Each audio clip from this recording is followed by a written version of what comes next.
Please, let's take our seats. Thank you. The weight of tragic events in recent weeks has tested our nation's resilience in the wake of unprecedented challenges. Persistent torrential rain has unleashed devastating floods, which have claimed 210 lives as of today.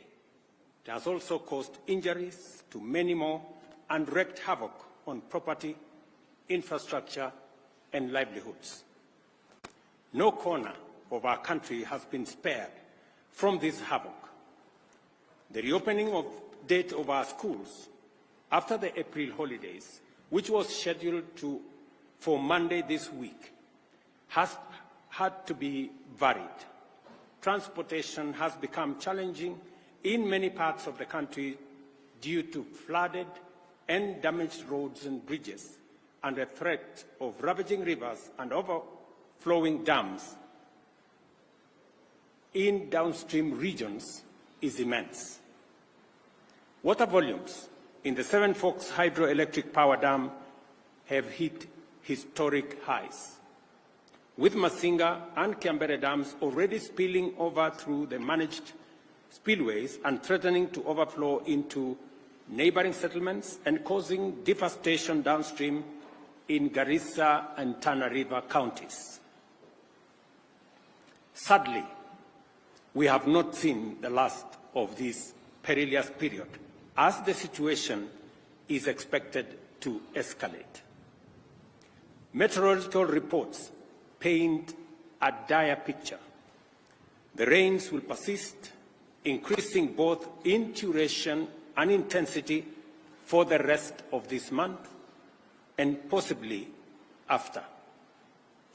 The Meteorological Department and the IGAD Climate Prediction Application Center have issued a stark warning.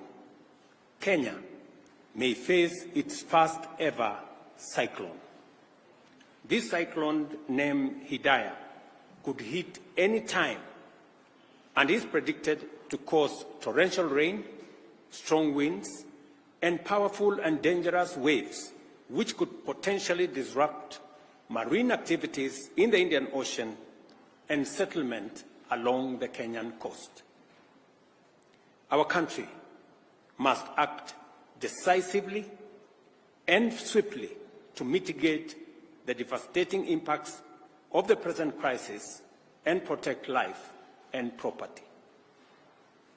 The loss of human life, displacement of people, and destruction of property has been most profound within fragile ecosystems, on which the government has taken the following steps.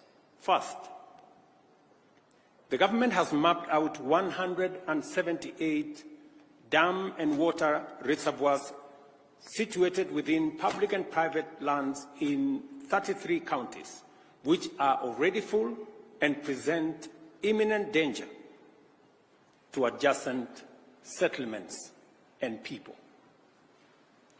Second, areas prone to landslides and mudslides in various counties have been identified as high-risk areas from which the adjacent settlements have to be evacuated. Third, relocation notices have been issued to all persons living in unplanned settlements within riparian reserves along rivers, streams, and other water courses. Acknowledging the gravity of this unfolding situation, the Cabinet has met 3 times over the last 10 days to provide leadership on a whole-of-government response to this crisis. To support disaster response and mitigation efforts across the country, the Treasury has been directed to provide adequate resources and work with other development partners to provide for the purchase and supply of food, medical, and other non-food items. County security committees are directed to determine on a case-by-case basis the radius that shall constitute the scope of the area subject to evacuation and mandatory relocation that has already been pronounced. The county security committees are further directed to continuously monitor other dams and water reservoirs across the country that may not be presenting a risk now, but could do so in the event of further precipitation. The Kenya Defence Forces and the National Police are directed to deploy resources, personnel, and equipment for carrying out coordinated public safety and risk mitigation operations in as many parts of the country as they have installations. Security agencies are further directed to enlist the support of the National Youth Service and work with the National Government Administration officers to respond to this emergency, including ensuring timely, orderly, and human evacuation of all persons at risk. Cabinet secretaries will spearhead disaster response and mitigation efforts across the country, and to this end, ministries, departments, and agencies are directed to work closely with the National Disaster Operations Center and security agencies to ensure the whole-of-government approach to the management of the prevailing crisis. The government, working with stakeholders, has put in place adequate measures to provide temporary shelter, as well as food and non-food essential supplies.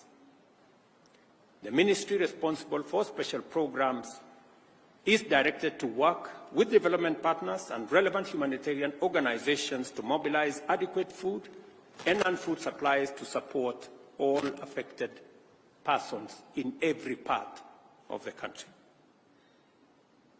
The Ministry of Agriculture and Livestock Development, through the National Cereals and Produce Board, is directed to make available food supplies in government stores to support this effort. The Ministry of Health is directed to work with development partners, including the World Health Organization, AMREF, Red Cross, UNHCR, World Food Programme, and other relevant humanitarian agencies to mobilize resources and logistical support to avail essential drugs, food, and other medical supplies to those affected. The Ministry of Interior is directed to coordinate the relocation and evacuation of the affected members of the public, identification of sites for temporary shelter for displaced persons, and supervise the overall support program. The Ministry of Education is directed to postpone the dates of reopening of all schools in the country for the second term until further notice. Members of Parliament are requested to reorganize the CDF allocations to prioritize reconstruction of school infrastructure that has been damaged as a result of the floods ravaging the country. As the national government plays its role in dealing with the current situation, I request and urge county governments, development partners, and private sector to join in these efforts and provide support as, where, and when they can. In Nairobi, settlements in riparian reserves have complicated the response efforts and compounded and aggravated the risk to human life, safety, and property destruction. The Ministry of Interior is hereby directed to enforce the relocation notices issued earlier upon their expiry at 6:30 p.m. today. We appreciate and thank members of the public who are already cooperating with government on the evacuation and relocation effort that is underway. I want to mention specifically citizens in different parts. I saw, for example, in Dandora, citizens themselves volunteering, removing their structures, carrying their wares, carrying their furniture, and looking for places to store them. It is an encouraging development that citizens are part of the solution and they are participating in the evacuation and relocation efforts. Further, the government appreciates the goodwill demonstrated by thousands of individuals and institutions, volunteers, and others who have made tremendous input into alleviating the suffering and pain by those affected by the prevailing crisis. In the same spirit, the public is called upon to respect and adhere to safety alerts and interventions and to cease and desist from risking their lives or the lives of others by daring the force of nature. Kenyans must avoid endangering their lives by recklessly attempting to cross flooded rivers or drive on waterlogged roads. I extend my gratitude to the media for their commitment to contribute airtime worth Kenya shillings 100 million to support response to this crisis. The measures we are taking at present are aimed at responding to the current crisis in the immediate and the short term. For us to comprehensively address such a threat in the long term, we have to acknowledge and act to reverse the adverse effects of climate change. The current unprecedented crisis of floods that our country is experiencing, as well as the recent devastating drought our country faced, the worst in 40 years after 5 consecutive failed rains, is a direct consequence of our failure to protect our environment, resulting in painful effects of climate change as we are witnessing today. Our country will remain in this cyclical crisis for a long time unless and until we confront the existential threat of climate change. Our climate action agenda is informed by the sad reality that our country's future remains under threat until we restore our degraded ecosystems, including forests, rivers, and wetlands. We must therefore remain committed to confront this existential challenge and do it head-on. It is imperative for us to prioritize environmental conservation efforts and implement aggressive reforestation and wetland restoration programs. Scientific evidence indicates that restoring our natural habitats is our best defense against escalating weather extremes. To this end, I urge you, fellow citizens, to sustain and intensify your positive response to the ecosystem restoration agenda, which aims to grow 15 billion trees nationwide within the next 10 years. This year's program on climate action agenda will be made public in the coming days. The Ministry of Environment and Climate Change and Forestry is hereby directed to immediately expedite the implementation of the Ecosystem Restoration Program and work with all ministries, departments, and agencies and other stakeholders to provide a whole-of-government, whole-of-society, whole-of-nation program. In the face of daunting challenges, immense threats, and unprecedented hazards, our nation has never faltered. The people of Kenya always stand with one another and work together to overcome adversity.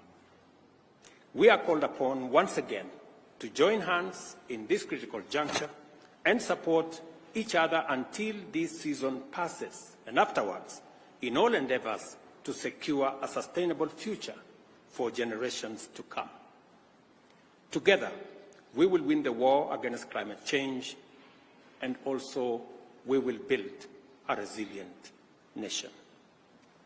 Thank you very much. God bless you, and God bless our great nation, Kenya. Asanteni sana.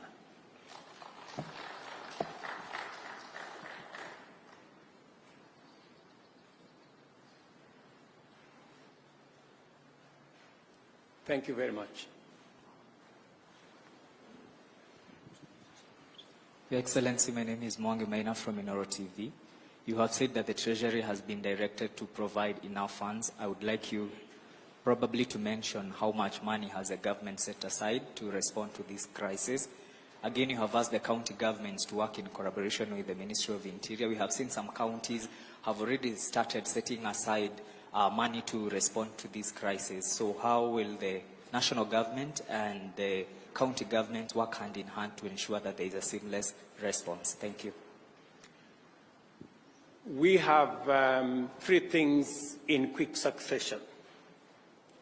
Treasury has been mobilized to, number one, prioritize disbursements to counties to make sure that counties have the necessary resources to deploy intervention to manage this crisis. Number two, we have also directed Treasury to provide resources to our NGCDF and members of parliament to prioritize the reconstruction of school infrastructure that has been destroyed by the floods. Number three, we have also directed the Treasury, working with the Ministry of Roads and Infrastructure and our military, to provide resources for roads, bridges, and other travel infrastructure that has been destroyed by the roads, by the floods. And we have asked Treasury to work with the resources they have, engage with development partners, and we are also encouraging the private sector to step forward. In fact, private sector persons, individuals, and organizations who wish to contribute to this national effort, the Office of the Deputy President will coordinate that effort, and additional information on how citizens, private sector individuals, private sector institutions can participate in this exercise will be issued by the Office of the Deputy President.